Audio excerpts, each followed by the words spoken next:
Hello, everyone. Welcome back to the MHP Show podcast. I'm your host, Derek Vickers. And on the MHP Show, we're talking about mobile home parks and anything about that. And I've got a special guest with us today. I've got Mr. Mario Dattilo with Equity Growth on. If you don't know who Mario is, I mean, you probably don't play around on social media enough, but here he is. Welcome, Mario. Hey, Derek. Thanks for having me on, man. I'm excited to do this. And the only reason anybody would know me on social media is because they're getting bombarded with my marketing. They're probably Yeah. annoyed by my name at this point. Yeah. Well, that's the thing. I don't think you're hitting the right vein of outflow and action unless you're annoying people. That's right. Piss people off and you're getting the message across. Yeah, do you know the guy? I know you've seen the guy, John Madsen, who trains people. He's like, if you make 150K a year. Well, anyways, I saw one of his ads. I'm like, this guy's like a sneaky good marketer. And so I was looking in the comments, and literally every comment is negative. And I'm like, okay, Yeah. that guy's definitely hitting the right amount of action. He's got a lot of sales going. If you're Exactly. making people Exactly. mad, you're doing something right. But anyways, That's yeah, right. thanks for That's having me right. on. Absolutely, dude. Well, so where'd you get your start in real estate? Have you always been a mobile home park guy or what did you do before that? Yeah, actually, funny, I did a post yesterday about this. I've been in real estate for 19 years and business since 2002. And yeah, I got started actually in the single family world. I had a first business that failed miserably straight out of high school, did well for about 2 years, and then ended up, the company that I was contracted by filed bankruptcy and completely wiped me out financially. So I had a really hard time early on, which was great because it was a really good learning experience with plenty of runway to resolve it. And I fell into the mortgage business in 2006. So actually, it was about 2005, which everybody was in the mortgage business in 2005. And my partners and I decided that it would be smart to start a real estate brokerage because a lot of clients were coming to us saying, who's a good real estate agent we should work with. And although I didn't have any experience in real estate really, I liked real estate more than I liked the mortgage business. And so I said, "Hey, Mm. I'll step up. I'll, be the managing partner of that business and let me learn this really fast and go do it." So I started a real estate brokerage, got my license while we were recruiting agents, which is kind of funny, and ended up partnering with an existing broker to use his license until we could get our own. After that, about 2008, market crashed. As you know, I'm helping clients buy and sell investment property, and everything's distressed. And I went to my dad, who had a ton of construction background, and I said, you've got all this construction background. I know how to buy and sell these things like crazy. Let's team up. We'll both cover our own bases and we'll buy these together. And that's what I did. So I ended up getting out of the brokerage business in 2008, started buying the houses with my dad. And from 2008 to 2000, call it 12, we were flipping houses, which was just a really sweet time to be doing it. And then the market shifted and things started to dry up. There wasn't as much distressed property anymore. And you actually had to go buy one-off properties from mom and pop at their kitchen table, which is fine. But doing that with single family, it just wasn't exciting for us. And so we started looking for more cash flowing property. And we understood that commercial property was valued differently, which is what kind of made us go after apartment buildings. And for about a year, I searched for apartment buildings and just completely flopped. Couldn't find anything. I took education on it. I felt like I was doing everything right, but I just didn't find a deal. And then a buddy of mine who's a commercial banker came to me and he goes, "Hey, we've got this mobile home park that we came across. This bank is selling the note on it. You should buy it." I'm like, "I'm not going to buy a trailer park." He goes, "It's in your backyard and it's a really good deal. I know you're a deal junkie. Take a look at this thing." So I did, and I was like, "Oh crap, this thing is going to cash flow like crazy if it goes anywhere the way I expect it to."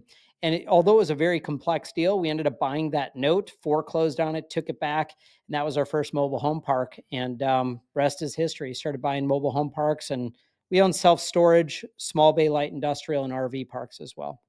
Long story for a short question. Yeah, yeah, that's awesome, man. And I love that. And like, man, you were doing business in 2002. What was the first business you got into? I started a network marketing business when I was in high school, 3 days after I turned 18. and did very well. Ended up being one of the top 100 producers in that company. It was a multi-billion-dollar company called Excel Communications, and we sold Wow. like long distance service, phone service, cell phones, internet, things like that. And then they filed bankruptcy, which like just cut us off income wise. So I kind of had to get scrappy and figure it all out over again. Yeah, yeah, that's awesome, man. Dude, like in 2002 to 2008, like I'm still partying and like I'm just a disaster at this What point. year did you graduate high school? 2006. Okay, so you're a few years younger than me. Yeah. But Yeah. yeah, I graduated in '02. So yeah, 2002 is when I started my first business. It was a great learning lesson. If you're going to fail, fail early. That way Yeah. you've got time to fix it. And it got real serious about life early on because of it. When Yeah. did you like have you always been wired as an entrepreneur? Like when did that happen? I mean, cuz you started that in 2002, like did this happen before that or when did you realize that like, hey, I'm wired differently here? You know, it's funny because I've got pictures of me as a kid, doing all the things that a lot of kids do, which is sell stuff, out of carts and things like that. And I was always trying to hustle doing something. But I would say in my teens and everything, there was no sign that I was ever going to make it in life. I was probably, if there could have been an award for least likely to succeed, it was probably me. I was smoking a lot of pot, doing a lot of drugs, having fun, partying like crazy all through high school. And gave my parents a lot of trouble. And then a buddy of mine, that we were in an illegitimate business together with, comes to me and goes, "Hey, dude, you want to make some money?" And I'm like, "Of course, isn't that what we do?" And so, and we weren't like big time drug pins or anything, but just stupid kids slinging pot, right? Of And course. Of course. he, so he shows me this business, and he's like, "This is legit, and we can make way more money." Of course, I was in. But the funny thing is I saw that about 2 weeks before I turned 18. So I couldn't even start it if I wanted to for a couple of weeks. And then right after I turned 18, I did. Another weird thing about that is I actually enlisted in the Marine or got joined the delayed entry program for the Marines the same exact day I started that first business. And it was kind of like a fork in the road. You can either go to the Mm, Marines, which I would have gotten killed, like not literally killed, but maybe, but I would have got my butt kicked for sure doing that looking back, or I could go into business. And because I had a window of time all summer to make up my mind, I actually was doing really well with that business to where I went to the recruiter and said, "Hey, I want to go. I love this opportunity, but I'm killing it over in this business." And they understood. But yeah, I was not the person that you would have ever expected to succeed. But I'll tell you why things changed at that point. The initial allure was money and lifestyle. You know, you're 18 years old, love hip hop, love that whole scene, right? And and the whole pop culture scene, and somebody brings you to an office and there's 4 Escalades, 2 Mercedes, and a Bentley outside, right? I'm just you're giving gonna be like, examples of fuck cars, yeah, but I'm there. I'm like, I'm there. whatever they're doing, I am doing that. So it was really the allure of like luxury and success. And I'm thankful for that because the guys that I worked with in that business were good guys and they had good morals. And they were kind of the ones that put their arm around me and said, "Hey, dum dum, you want to make it right? Do it this way," and change my life. That's awesome, dude. I think you and I would have been like really good friends in high school. It sounds like we were into the Probably. same shit. Yep. It was fun. It was fun. But I also grew up at 18 when all my friends went off to college. Even my good friends did the opposite. So it really gave me a head start. I kind of got it out of my system at a young age. Yeah, that's awesome, man. And I'll say people probably heard me talk about this on the podcast is that I stayed in it after college, right? Yeah. And still was partying and doing all the bullshit and it definitely set me back. And I always Yeah. tell people like don't need to do that shit. And I think No. Mario you would probably say the same thing. It's a waste of time. Yeah.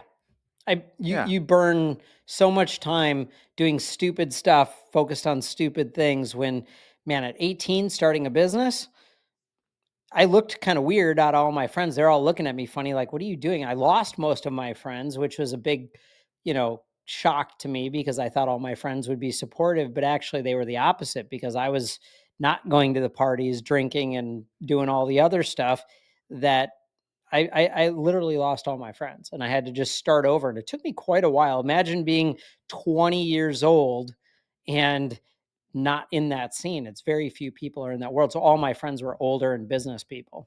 So, but it Yeah, helped me. yeah, totally. But I love how you've, kind of persisted through different things. Like you've failed and gone with like, was there ever a point where you're like, okay, screw this.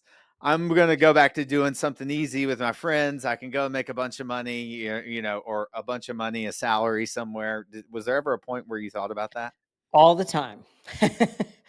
All the time. And, you can change your mindset to I think what I did is I kind of got brainwashed, but brainwashed myself at the same time by reading all kinds of books and, researching and studying what other successful people were doing to where I was so disgusted with a W-2 position that I wouldn't allow myself to go back to it. So even though on days where I was like, man, this sucks, I want to quit, you know, I was so deterred from being owned by, as an employee that I just, it was to the extreme where I couldn't allow myself to do it. And it was a great brainwashing that I put myself through. Now, that being said, even to this day, I'll be honest with you, I'd say probably once or twice a month, maybe 1 or 2 days a month, I still say to myself, "What am I doing? Like, sell all this crap, be done, retire at a young age, enjoy life, travel, spend time with family.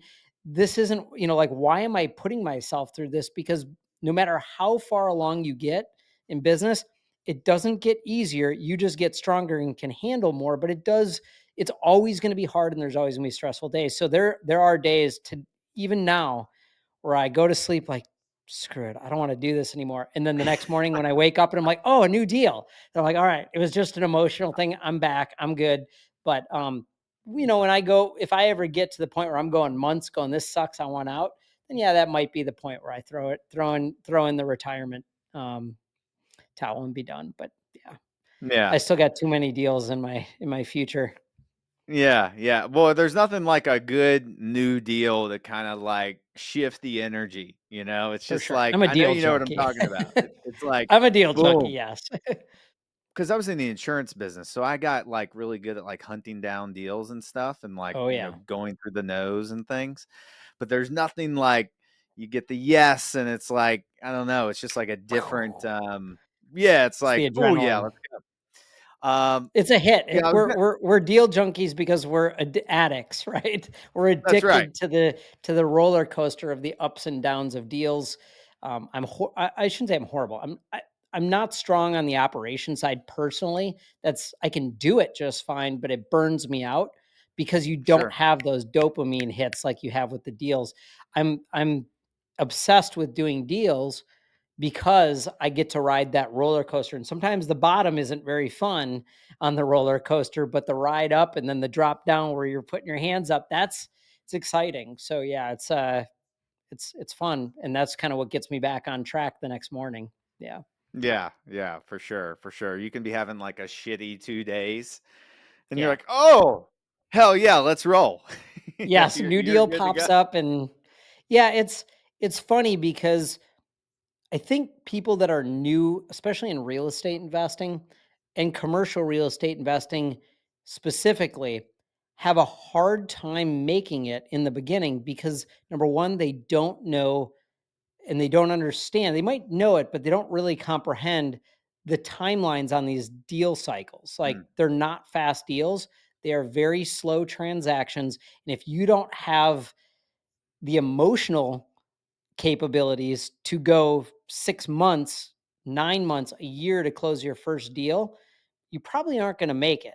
And not let alone the financial ability to go that long, right? Without a big income boost. So I think it's important for people who are just listening to this getting started, like understand these deals are slow. They take a while to get that first one over the or get that first one done, but after that they typically come in faster and faster because you know what you're doing. But you've just got to do, you mentioned it, you've got to work the numbers. That's why I think I've done so well with real estate is because I understood from network marketing that it was all a numbers game. I had to Yep. do certain number of business presentations, do a certain number of sales presentations before I would close. And if I knew if I just kept doing it, no matter how I felt, and I hit that number, I'd close deals. And that's exactly what this business is. Yeah, yeah, and I think that was the same with me with sales and insurance. I knew how many Mhm. calls I needed to make, how many of all that, but it took Yep. at least some of the emotion out of it and some of the attachment of the outcome. Because I'm like, "Oh my god, I want this dude to say yes. Oh, he didn't say yes. I'm done." Right? Yep. But I was like, "Okay." I was like, "Screw it." That's one of the 5 presentations I needed to do to get a sale. So it actually helped me, and it took a lot of the emotion out of it, so I could Yeah. just go out and kinda do my thing. That's exactly what I'm talking about.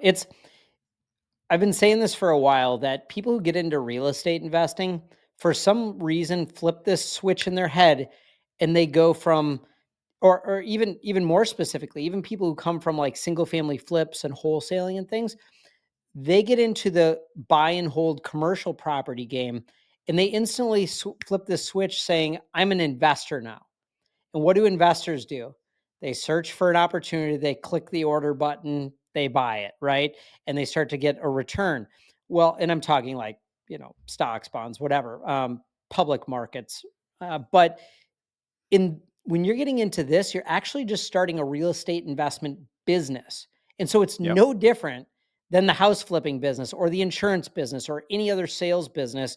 You have to have a top of funnel marketing system. You've got to go through that pipeline and then you're going to have, deals that fall through. Like it's the exact same process, but I think when we go from other things to buying cash flowing commercial property, we kind of think that we're going to go into this like passive investment business where we're just going to like look on LoopNet or Crexy and find a deal, make an offer and buy it. And it's all going to work out that way. And it doesn't. And people waste months or years toying with that. And when they could have really built a business system to generate the leads in the business that they needed to close deals.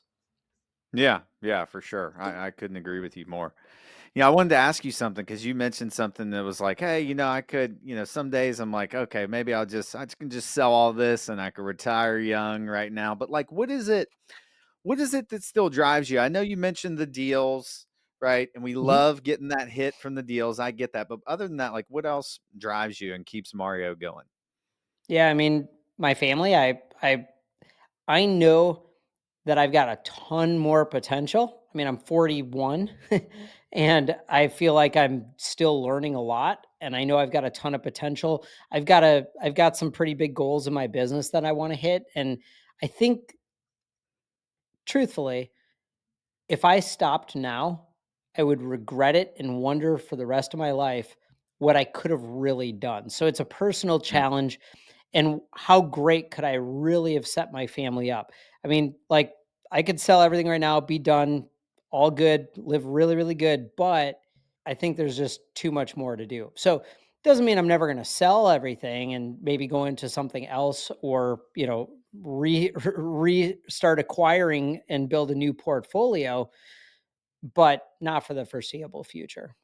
Yeah, and I mean, I can tell the way you're wired is similar to me. Like, what else would we do? Like, I mean, I can't go play golf every day. Could not Like, sit on the beach every day. Like, no, it'd be pretty I boring. can't sit on the Yeah. beach for a day. Ask my wife. She's like, Okay, you just need to go do something because you're not Yeah. enjoying this."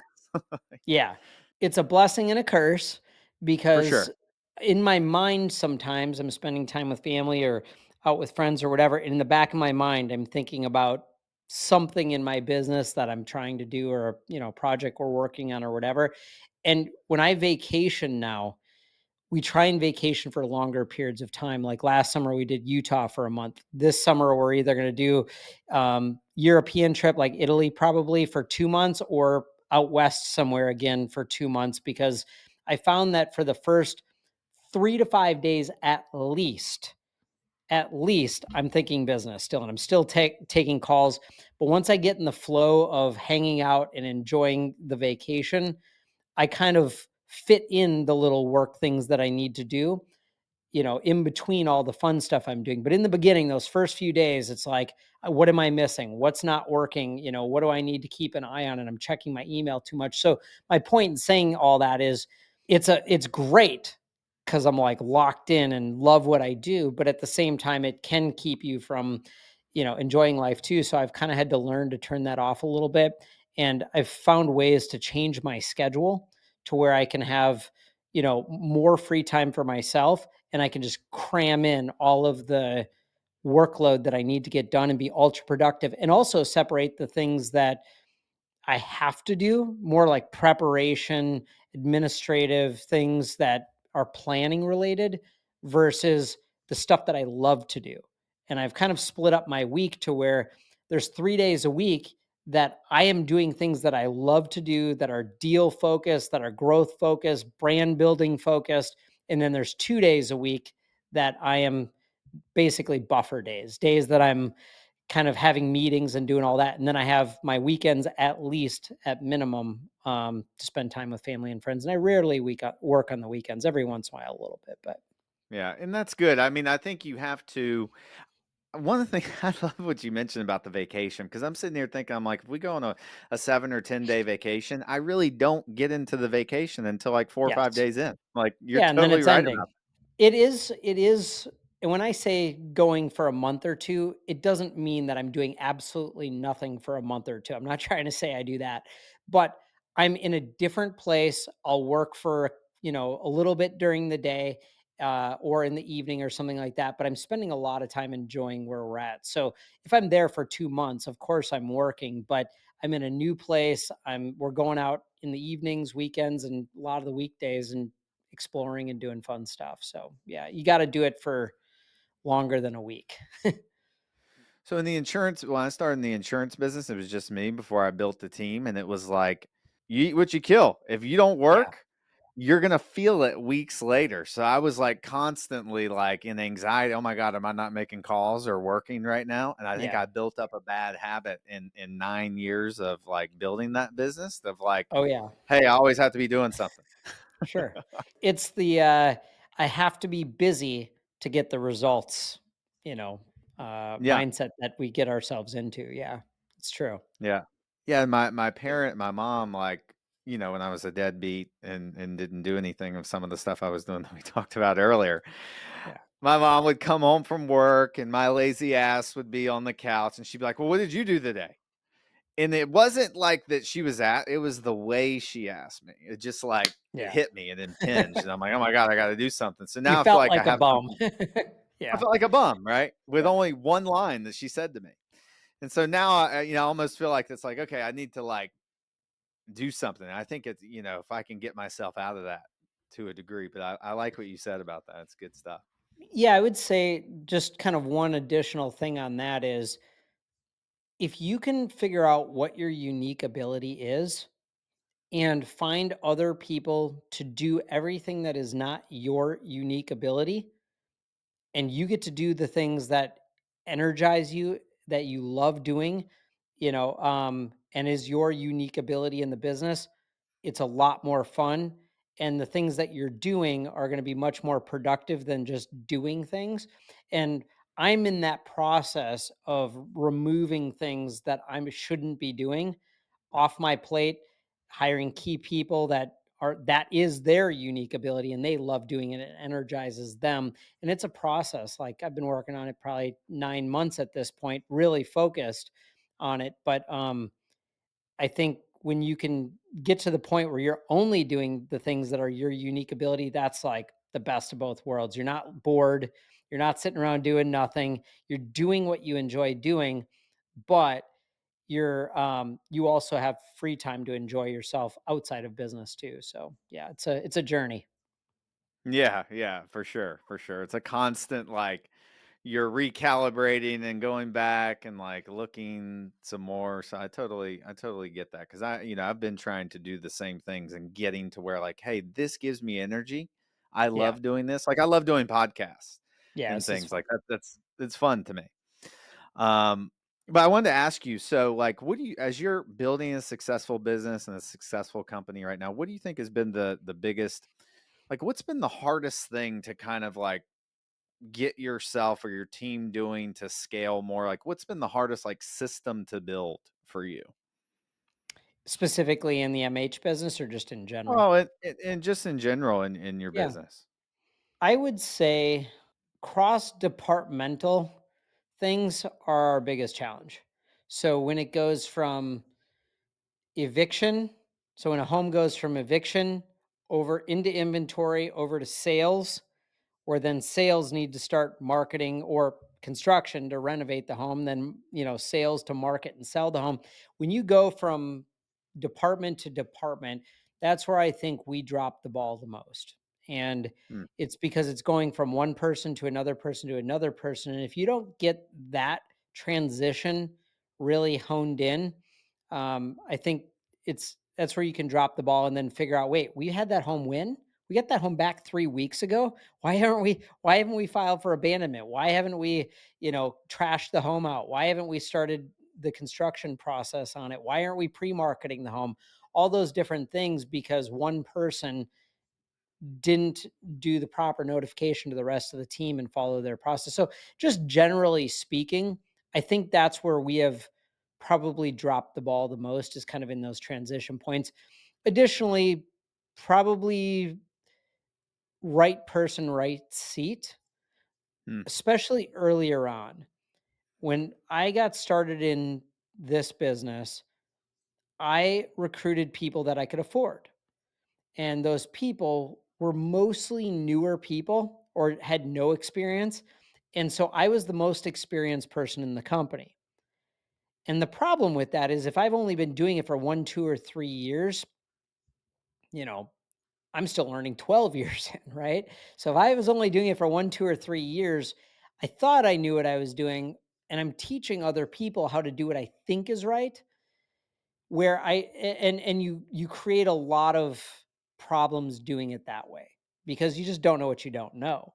And so right. you have people that are relying on your experience level, which is way down here, where what I should have done, and it's not easy to do, but what I should have done is I should have recruited up. I should have targeted people that had more experience than I did in, let's say, property management or other things, home sales or whatever, and they could have actually taught us a lot.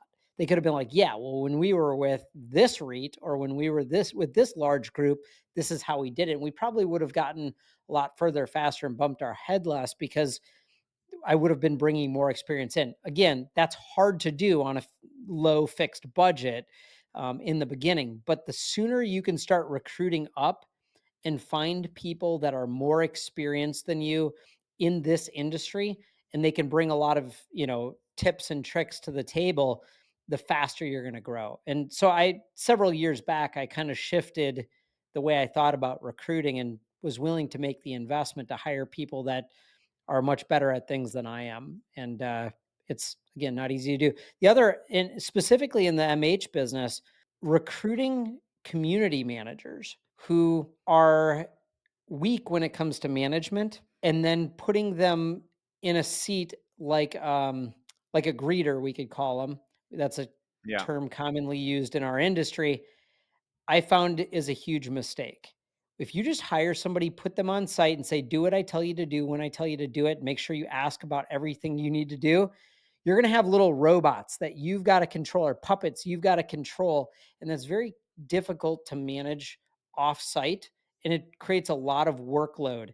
But if you can hire capable people and then invest the time and effort into them to train them to become good managers and teach them how to run their property and why they're doing it, and treat them like a business manager, you'll get much better results and you won't have to micromanage those people as much. So in the beginning, I did that too. I did the whole greeter thing and just hired people who did whatever we told them to do, and it was brutal.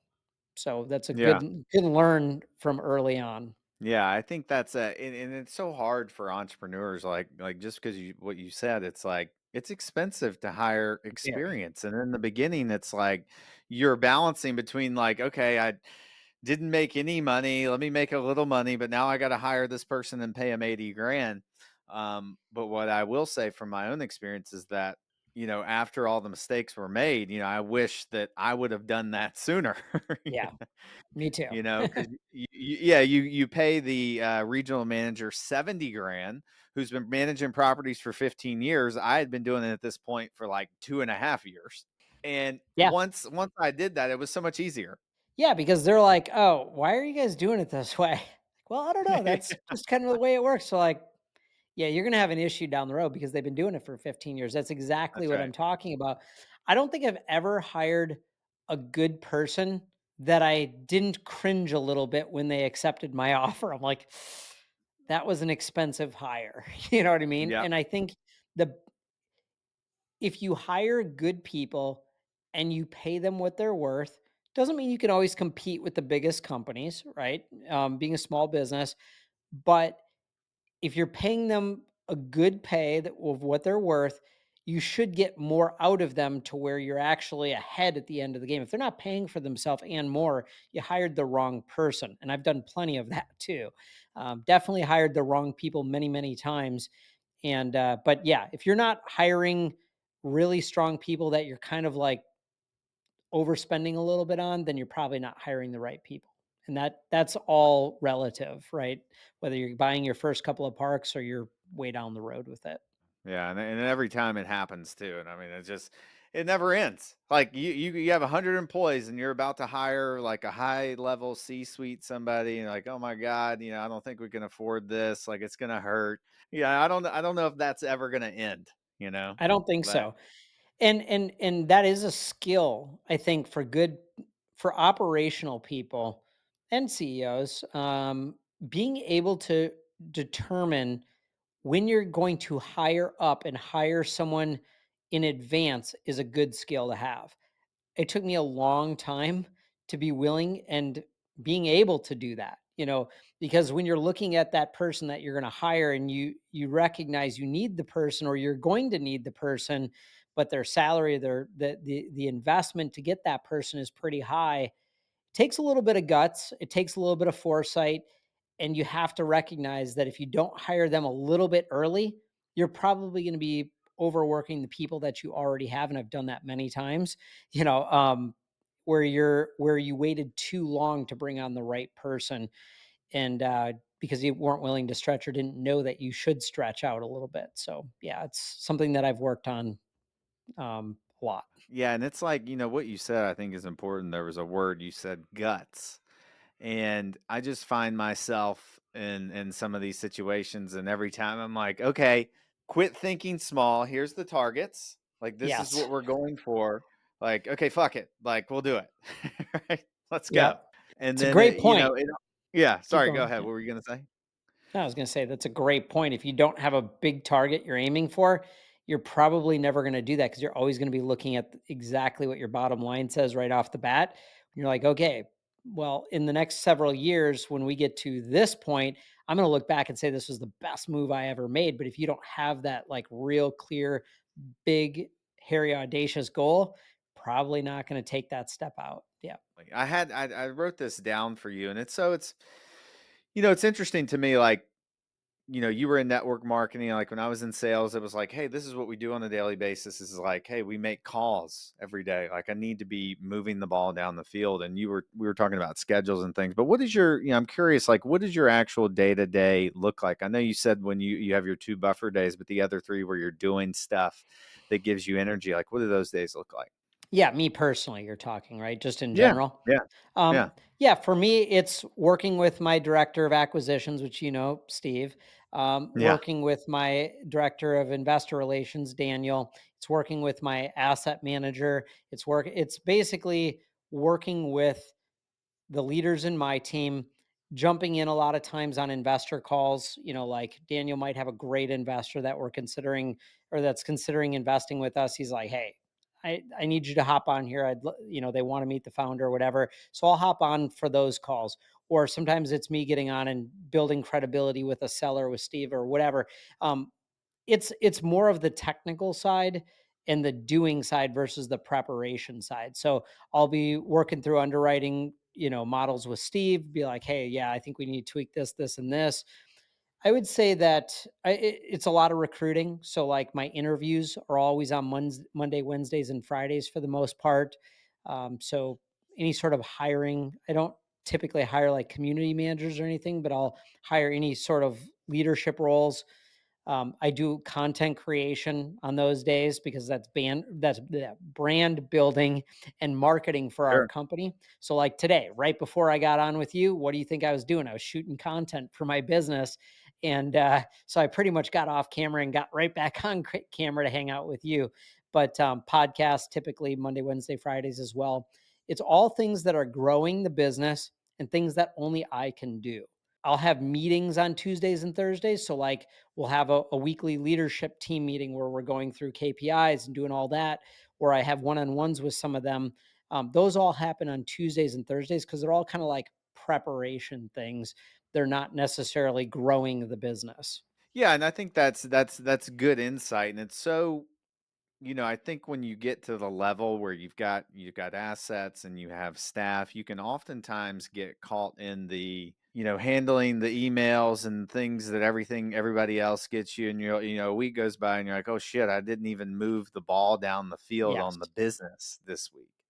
And Yes. I think it's important, however you figure out how to do this, like for anybody listening, you will have this problem if you're going to keep buying these things. Like I've Yes. had this problem and I still have, I'm working on getting myself out of it. Some weeks I'm like, oh, okay, I did really well this week and the other week's not.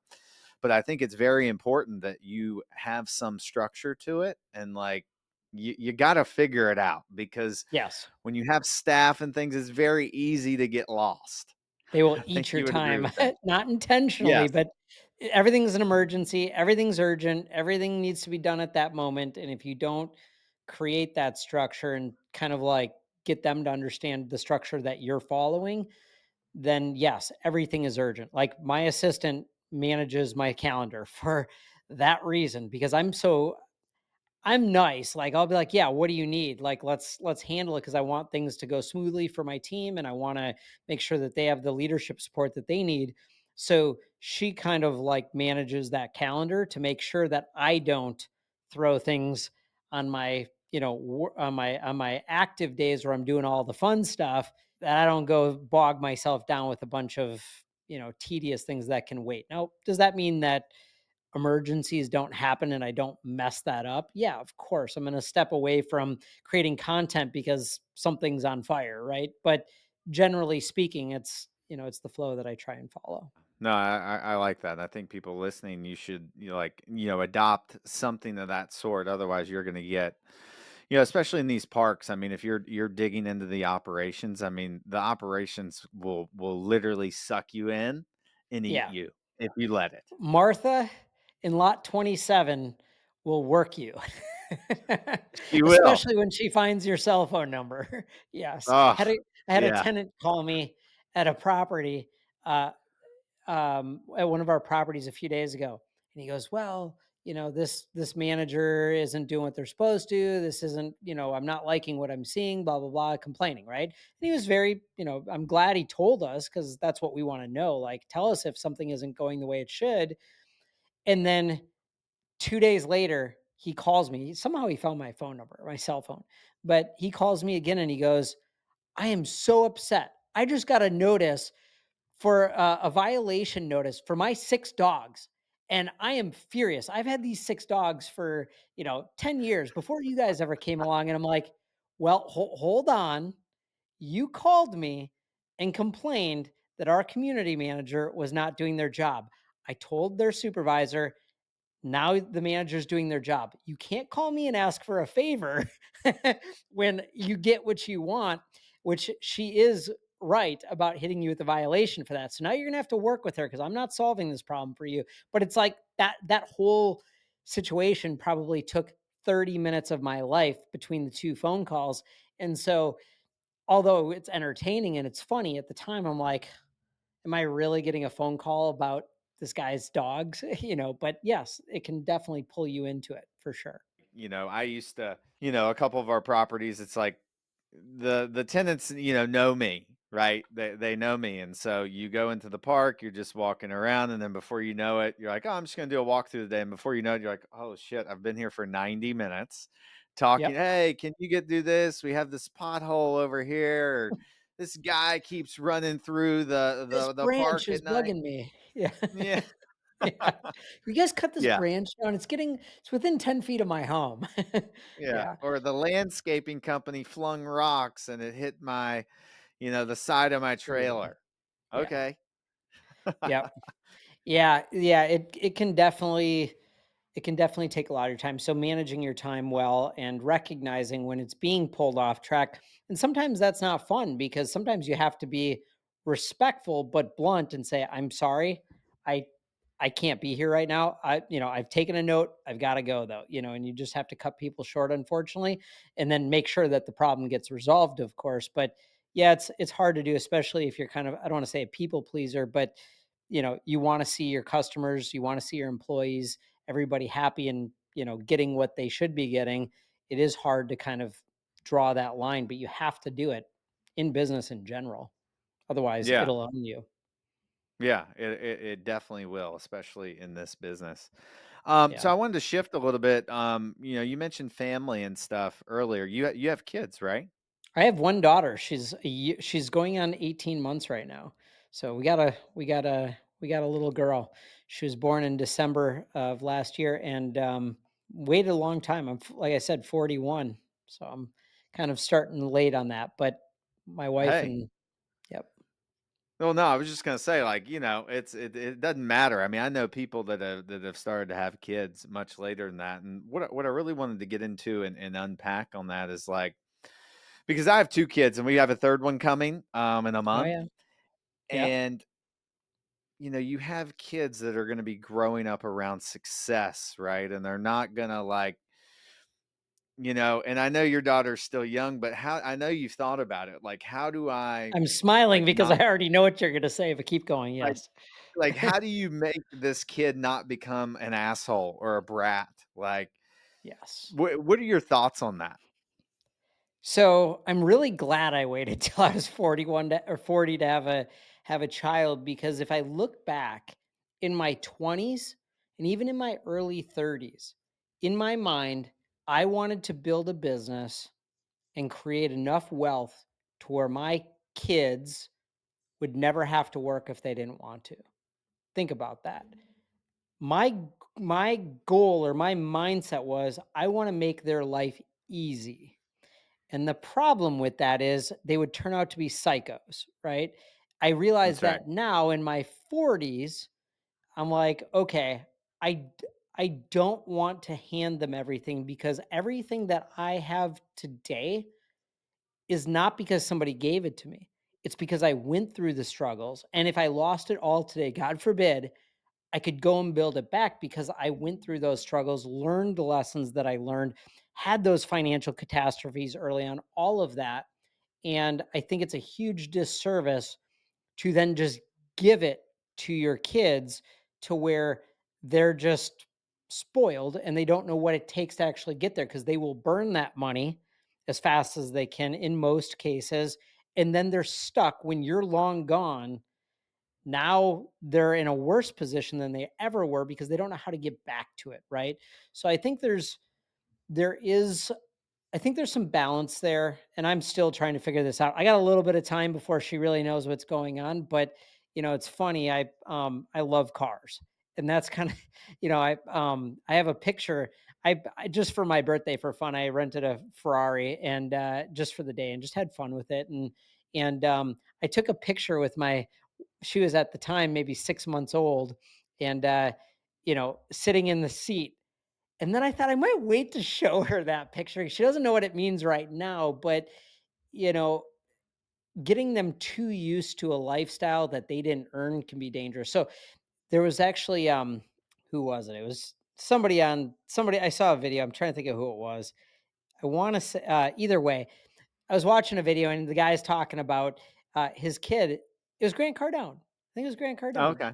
No, it wasn't. It was one of them. Anyways, he goes, "My kid asked me, Dad, am I rich? Are we rich?" And he goes, "Well, son." you are not rich. You how much money do you have? He goes, $22 in savings account. Okay, son, you are not rich. Dad is rich because dad built a business. Now you can Mm, be rich too, and I'll help you be rich, but you are not rich. And he had to kind of teach him because, at a certain age, they start to realize, wait, that kid's parents have a jet, that kid's parents have the Benz, whatever. yeah, And they start to realize, like, wait, what's our status in life here? And it's important, I think. I'll never forget that, although I can't remember who the heck it was, but I will never forget that because that's what I want to teach them is you are not, but I will teach you and I will help you get there. Let them learn the lessons to an extent because I think giving it all to them can completely ruin. I'll tell her until she's old enough. I'll tell her probably the entire time that she's got no inheritance coming. She's got to start from scratch, knowing that in the back of my mind she's going to be well off in the end. But I don't want her to live life that way. yeah, and I think it's important. It's just like, I already struggle with this. I'm like, hey, like my wife, like, don't buy that for her. Like, quit buying her Yeah. shit. Like, she has to learn how to like, 16 because year my old daughter's Mercedes 4. for the new car, for the Yeah, first car. right. Like, yeah, I'm sure my wife is just she loves buying stuff, but I just look back at some of the valuable lessons I learned when I was cold calling door to door and didn't know how I was going to pay my rent on Friday, and like Yeah.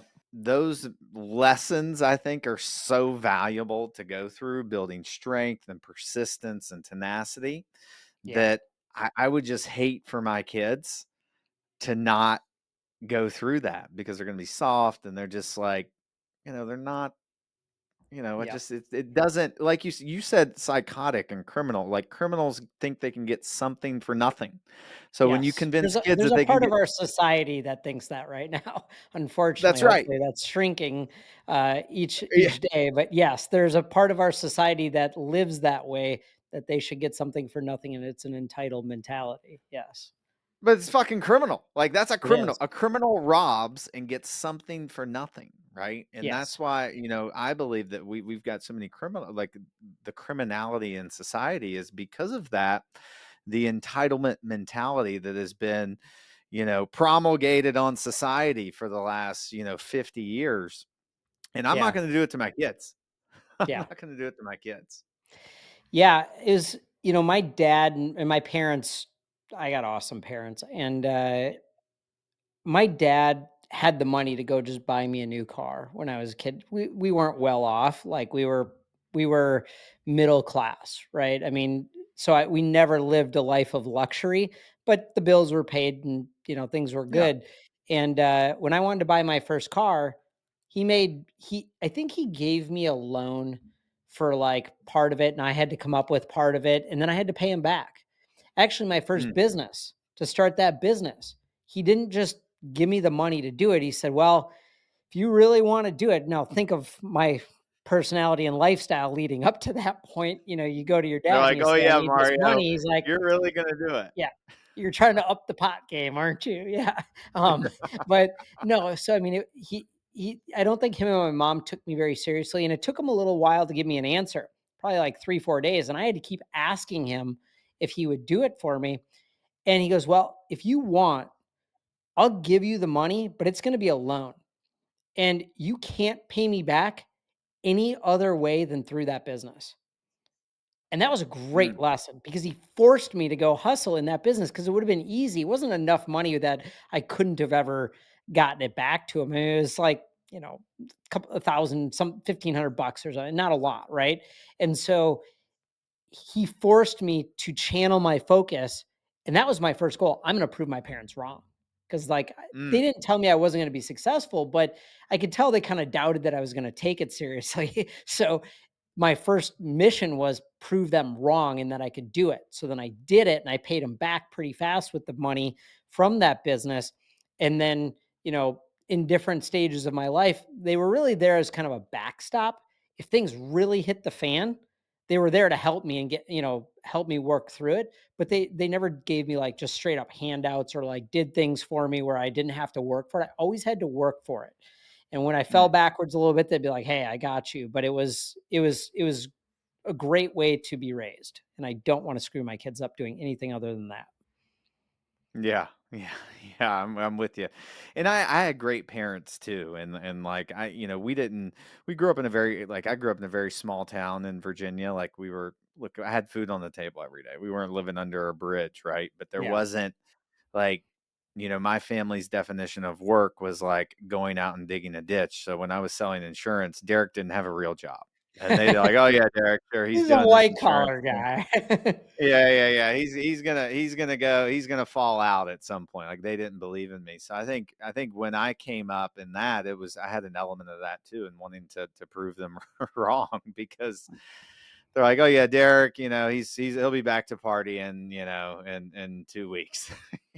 Yeah, especially when somebody's been kind of proven they've proven that they don't have the motivation or the ability to be consistent at things or, be committed, then all of a sudden you make that shift.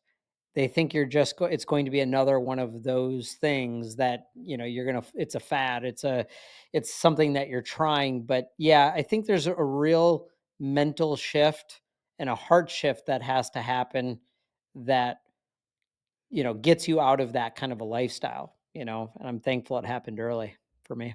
Well, I want to ask you one more question before Sure. we get off here. But what do you like? You've built stuff.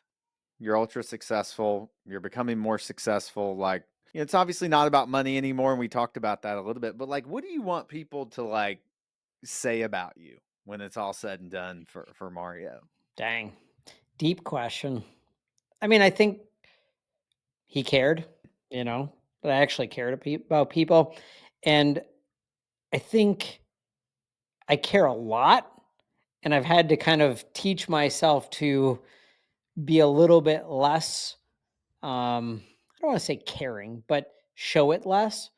And I think it comes out a lot in management. Being nice is different than being kind. Mm, Being nice means you're afraid of confrontation. You're you're more worried about someone's feelings than their results. And I am personally working on this um, now and have been for a while is trying to be less nice and more kind. Kind is caring, doing the right thing, and telling people when they aren't doing the right thing or when they're hurting themselves or not doing what they could be doing to their best of their abilities or to give them the best results. And sometimes that's not fun, and I'm working on that. But I think you can be you can care and be kind without being nice. And mm. so that's something that I'm definitely working on. It will hold you back if you if you aren't willing to have hard conversations. And sometimes when people, I'll give you an example.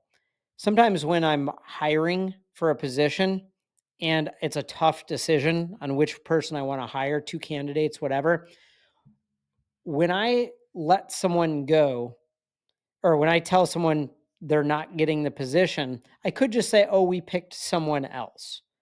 Instead, sometimes, not always, but sometimes I'll actually tell that person, "The reason we picked this other person is because when I was interviewing you, this concerned me." Mm. And they don't want to hear that, right? It probably hurts their feelings and they walk away not liking me. Mm. But at the end of the day, I know I told them what they needed to do to improve so that when they go into their next interview, they can fix the problem ideally, not just fix the interviewing skills, but actually fix the underlying problem that turned me away from hiring them. So I think it's wanting people to know that I actually care. Yeah, and that's, I struggle with the same thing too because I'm like, I want people to like, I genuinely care about people. And so Yeah. it's always hard for me to fire somebody. Yeah. Even people that like I knew that they stole from me, it was still kind of hard for me to fire them I've because they're had like that. they're like, but Yeah. It's like, well, it's you kind something. of start to justify it in your head a little bit. Like, maybe not justify the theft, but you kind of go, yeah, but they were such a great person other than that one thing. And so you still see Yeah. the Yeah. humanity in them when it's like Right. you should be like, crushing them. Yeah, it's I know what you're talking about. Yeah, yeah. I think there's two sides of the spectrum, right? Some people can be very cold blooded, and I think and some people can be just too nice, right? And I think Yes.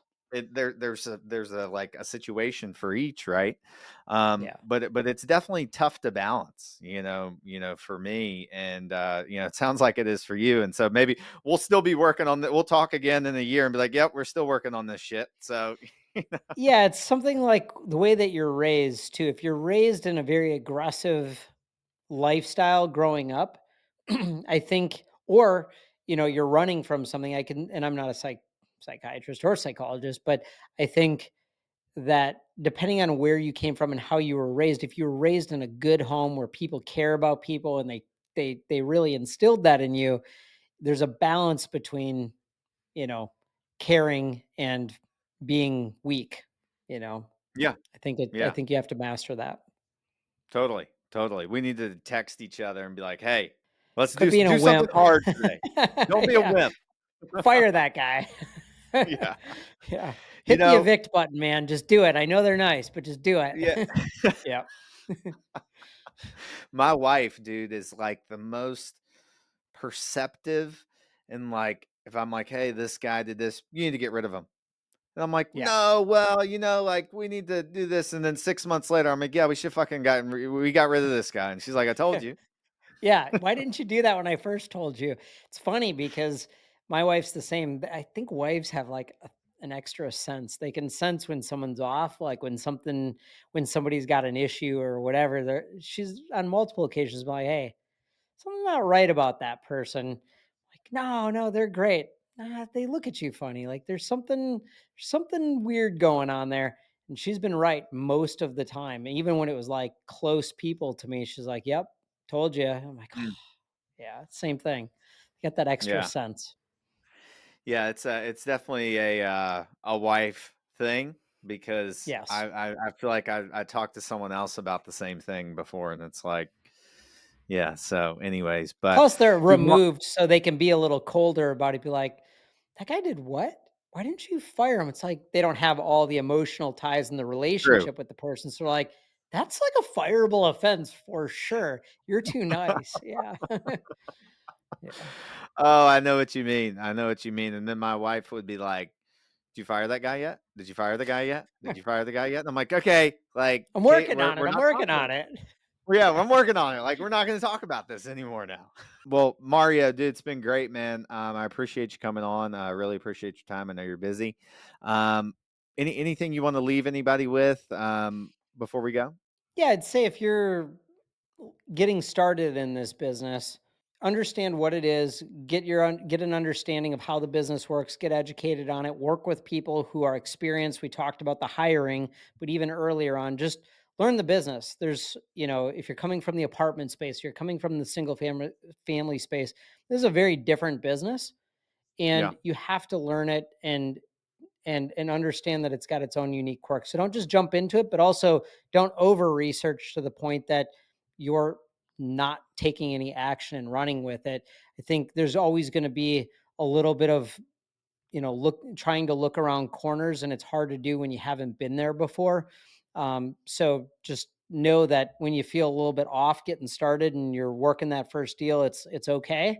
Like we all felt that and still feel it sometimes in new scenarios. So just make it happen. I think you've got a great podcast here. You've got great education, and I appreciate you having me on. I hopefully we added some value to the listeners. Yeah, yeah, you did, man. You did. It was a great show, and we'll have to do it again at some point when I get the in-person studio rolling.